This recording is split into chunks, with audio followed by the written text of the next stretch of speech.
Assalamualaikum warahmatullahi wabarakatuh.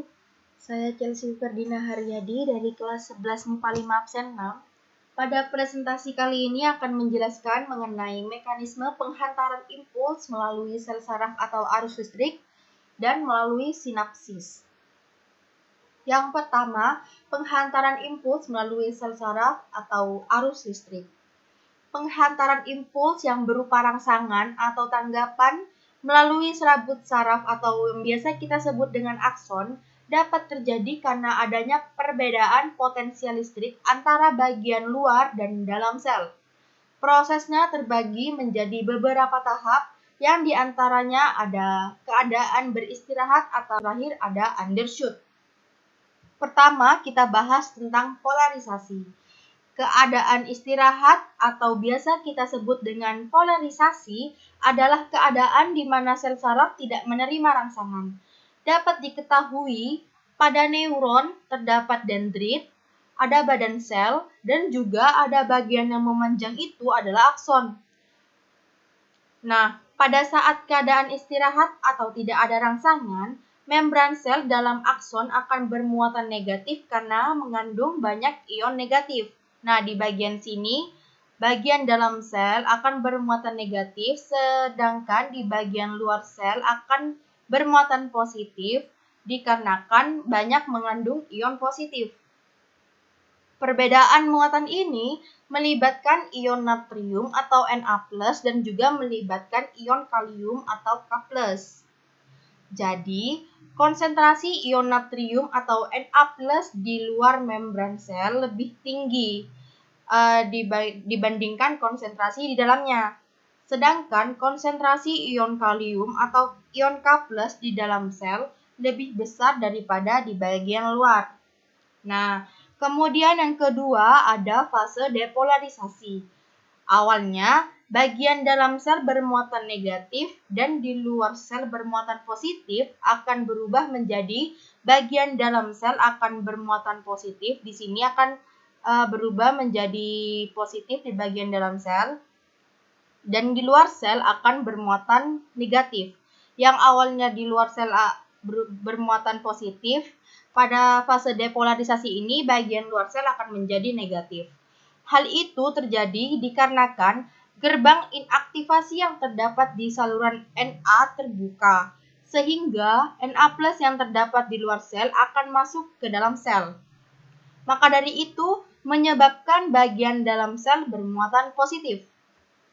Sedangkan gerbang inaktivasi pada saluran kalium tidak terbuka, sehingga kalium yang terdapat dalam sel tidak mengalir ke bagian luar sel. Yang ketiga ada fase depolarisasi.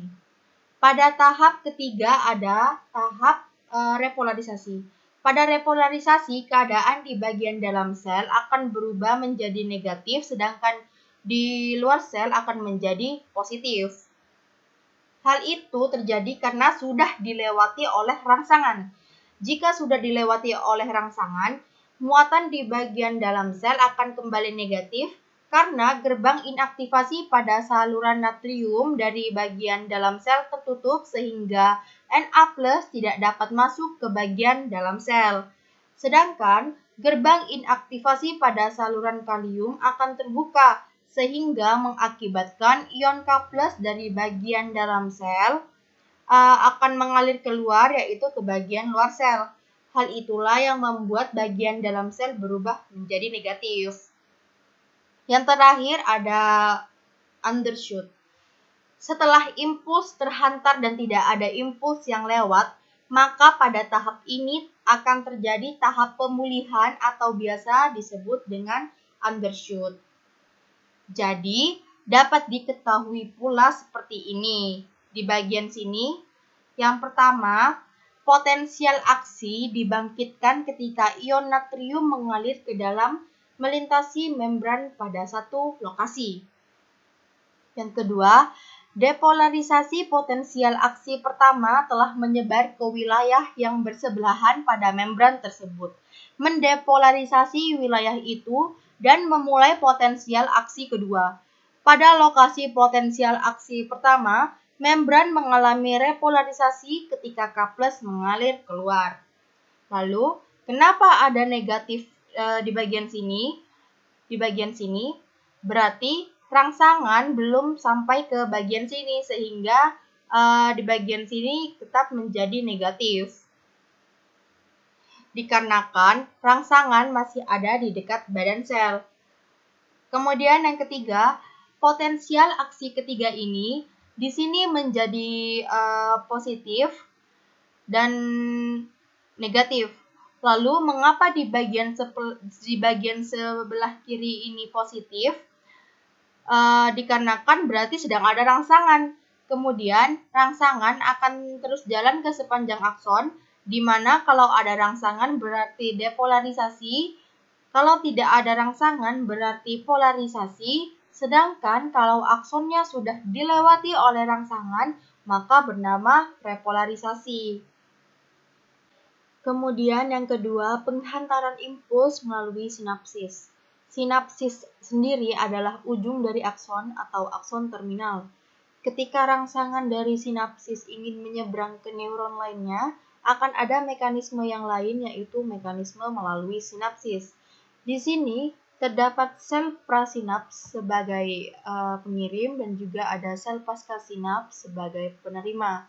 Apabila diperbesar akan menjadi seperti ini gambarnya. Nah, kemudian untuk bagian ini adalah membran prasinapsis. Kemudian di sini ada celah sinaps dan ada membran paskasinapsis yang ditunjuk di bagian sini. Ini adalah membran paskasinapsis. Jadi, rangsangan yang bermuatan positif yang sudah ada di ujung tadi akan dirubah menjadi senyawa kimia yang namanya adalah neurotransmitter.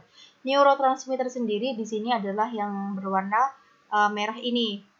Neurotransmitter ini dibungkus oleh vesikula sinaps yang berbentuk bulat dan berwarna kuning. Selanjutnya, neurotransmitter dibawa oleh vesikula sinaps menuju ke membran prasinapsis.